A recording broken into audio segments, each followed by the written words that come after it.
മഴക്കാലമാണ്. അസുഖങ്ങൾ പടർന്നു പിടിക്കാൻ ഏറ്റവും കൂടുതൽ സാഹചര്യമുള്ള കാലമാണ് ഇത്. പലതരം പനികൾ മഴക്കാലമായാൽ കണ്ടുവരുന്നു. അവയുടെ ലക്ഷണങ്ങൾ ഇവയാണ്. എന്തെങ്കിലും ലക്ഷണങ്ങൾ നിങ്ങളിൽ ഉണ്ടെങ്കിൽ ഉടൻ തന്നെ ആശുപത്രിയിൽ എത്തി ഡോക്ടർമാരുമായി സംസാരിച്ച് കൃത്യമായ മരുന്നുകൾ എടുക്കുക. സ്വയം ചികിത്സ അരുത്. വൈറൽ പനി, ജലദോഷം, ചുവന്ന പാടുകൾ എന്നിവയാണ് സാധാരണ രോഗലക്ഷണങ്ങൾ. 5 ദിവസം മുതൽ ഒരാഴ്ച വരെ നീണ്ടു നിൽക്കാം.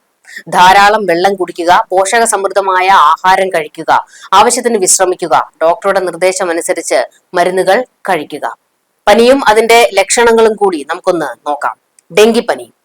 ഈഡിസ് വിഭാഗത്തിൽപ്പെട്ട കൊതുകുകളാണ് ഡെങ്കിപ്പനി പരത്തുന്നത്. പനി, തലവേദന, സന്ധിവേദന, ചർമ്മത്തിലെ ചുവന്ന പാടുകൾ, ശ്വാസഗതി വേഗത്തിലാവുക, ശ്വാസമുട്ടൽ, പിച്ചും പേയും പറയുക, തലചുറ്റൽ, മൂത്രത്തിന്റെ അളവ് കുറയുക, രക്തസ്രാവം, രക്തസമ്മർദ്ദം കുറയുക എന്നിവയാണ് ലക്ഷണം. ഡെങ്കിപ്പനിക്ക് പ്രത്യേക ആന്റിവൈറൽ ചികിത്സയില്ല. രോഗലക്ഷണങ്ങൾ ഒഴിവാക്കുന്നതിലും സങ്കീർണതകൾ തടയുന്നതിലും രോഗനിയന്ത്രണം ശ്രദ്ധ കേന്ദ്രീകരിക്കുന്നു. ഡെങ്കിപ്പനിയുടെ ലക്ഷണങ്ങൾ ഉണ്ടെങ്കിൽ ഉടൻ വൈദ്യസഹായം തേടുക. പ്രത്യേകിച്ച് നിങ്ങൾ താമസിക്കുന്നതോ ഡെങ്കിപ്പനി ബാധിത പ്രദേശത്ത് അടുത്തിടെ യാത്ര ചെയ്തതോ ആണെങ്കിൽ. നേരത്തെയുള്ള രോഗനിർണയവും മാനേജ്മെന്റും നിർണായകമാണ്. മലേറിയ.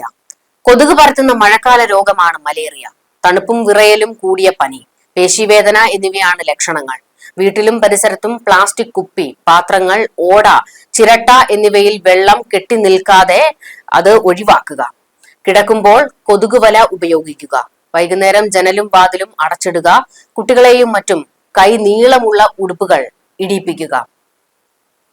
ജപ്പാൻ ജ്വരം. ക്യൂലെക്സ് കൊതുകുകൾ പരത്തുന്ന രോഗമാണ് ജപ്പാൻ ജ്വരം. കുട്ടികളെയും പ്രായമായവരെയുമാണ് രോഗം മാരകമായി ബാധിക്കുന്നത്. പനിയോടൊപ്പം ശക്തമായ തലവേദന, ഓർമ്മക്കുറവ്, അസാധാരണമായ പെരുമാറ്റം, കൈകാൽ തളർച്ച എന്നിവ ജപ്പാൻ ജ്വരത്തിന്റെ ലക്ഷണങ്ങളാണ്. രോഗലക്ഷണങ്ങൾ കണ്ടാൽ ഉടൻ വൈദ്യസഹായം തേടണം. മഞ്ഞപ്പിത്തം. മലിനമായ ഭക്ഷണത്തിലൂടെയും വെള്ളത്തിലൂടെയുമാണ് മഞ്ഞപ്പിത്തം പടരുന്നത്. ഭക്ഷണ ശുചിത്വം കർശനമായി പാലിക്കുക. വൃത്തിയുള്ള സ്ഥലങ്ങളിൽ നിന്ന് മാത്രം ഭക്ഷണം വാങ്ങി കഴിക്കുക.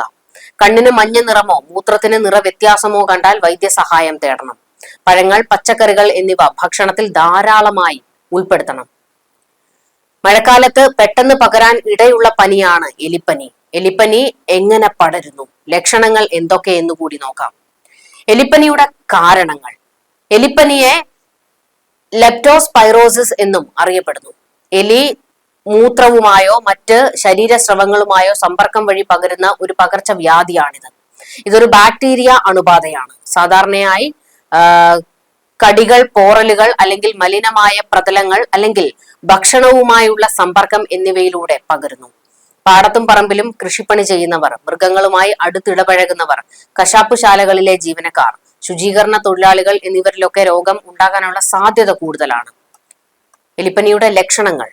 കടുത്ത പനി, തലവേദന, പേശിവേദന, കണ്ണ് ചുവന്ന് തടിക്കൽ, മൂക്കിലൂടെ രക്തസ്രാവം എന്നിവയാണ് പ്രധാന ലക്ഷണങ്ങൾ. എലിപ്പനി ബാധിക്കുന്ന എല്ലാവരിലും ഈ ലക്ഷണങ്ങൾ പ്രത്യക്ഷമായെന്ന് വരില്ല. 10% താഴെ ആളുകൾ മാത്രമാണ് ലക്ഷണങ്ങൾ കണ്ടുവരുന്നത്. രോഗാണു ഉള്ളിൽ കടന്നാൽ പ്രതിരോധ ശക്തി അനുസരിച്ച് രോഗ തീവ്രത ഏറിയും കുറഞ്ഞും അനുഭവപ്പെടാം. തലവേദന തലയുടെ പിൻഭാഗത്ത് നിന്നും തുടങ്ങി നെറ്റിയിലേക്ക് വ്യാപിക്കുന്നു. തുടക്കത്തിലെ തന്നെ കണ്ടെത്തി ചികിത്സിച്ചാൽ എലിപ്പനി പൂർണ്ണമായും ഭേദമാകാനാകും. മലിനജലവുമായി സമ്പർക്കം വരുന്ന അവസരങ്ങളിൽ കയ്യുറകൾ, പാദരക്ഷകൾ, മാസ്ക് എന്നിവ ഉപയോഗിക്കേണ്ടത് അത്യാവശ്യമാണ്. പാടത്തും പറമ്പിലും കൃഷിപ്പണി ചെയ്യുന്നവർ, മൃഗങ്ങളുമായി അടുത്തിടപഴകുന്നവർ, കശാപ്പുശാലകളിലെ ജീവനക്കാർ, ശുചീകരണ തൊഴിലാളികൾ, കുളത്തിലും മറ്റു പൊതുസ്ഥലങ്ങളിലും കുളിക്കുന്നവർ തുടങ്ങിയവരിൽ രോഗബാധ ഉണ്ടാകാൻ സാധ്യതയേറെയാണ്. അതുകൊണ്ട് തന്നെ ഏറ്റവും ജാഗ്രത പാലിക്കുക. അണുബാധയുള്ള മൃഗങ്ങളുടെ മൂത്രം ശരീരഭാഗങ്ങളിൽ പുരളുകയാണെങ്കിൽ ഉടൻ സോപ്പിട്ട് കഴുകി അണുനാശിനി ഉപയോഗിച്ച് വൃത്തിയാക്കണം. രോഗബാധയുള്ള മൃഗങ്ങളുടെ പാൽ കൈയിലോ മറ്റ് ശരീരഭാഗങ്ങളിലോ വീണാലും അണുനാശിനികൾ ഉപയോഗിച്ച് കൈകൾ വൃത്തിയാക്കുക. പശു, ആട്, എരുമ, ചെമ്മരിയാട്, നായ എന്നീ വളർത്തു മൃഗങ്ങളിലാണ് സാധാരണയായി എലിപ്പനി ബാധ റിപ്പോർട്ട് ചെയ്തിട്ടുള്ളത്. രോഗം ഭേദമായ മൃഗങ്ങളുടെ മൂത്രത്തിൽ 3 മാസം വരെ എലിപ്പനിയുടെ അണുക്കൾ ഉണ്ടാകും. കുടിവെള്ള സ്രോതസ്സുകൾ വൃത്തിയായി സൂക്ഷിക്കണം. വളർത്തു മൃഗങ്ങൾക്കും ശുദ്ധമായ വെള്ളം വേണം നൽകാൻ. കെട്ടിക്കിടക്കുന്ന വെള്ളം കുടിക്കാൻ അനുവദിക്കരുത്. ശരീരത്തിൽ മുറിവുകൾ ഉണ്ടെങ്കിൽ കെട്ടിക്കിടക്കുന്ന വെള്ളത്തിൽ ഇറങ്ങരുത്. പ്രതിരോധ പ്രവർത്തനങ്ങളിലൂടെ എലിപ്പനി പൂർണ്ണമായും തടയാൻ കഴിയും.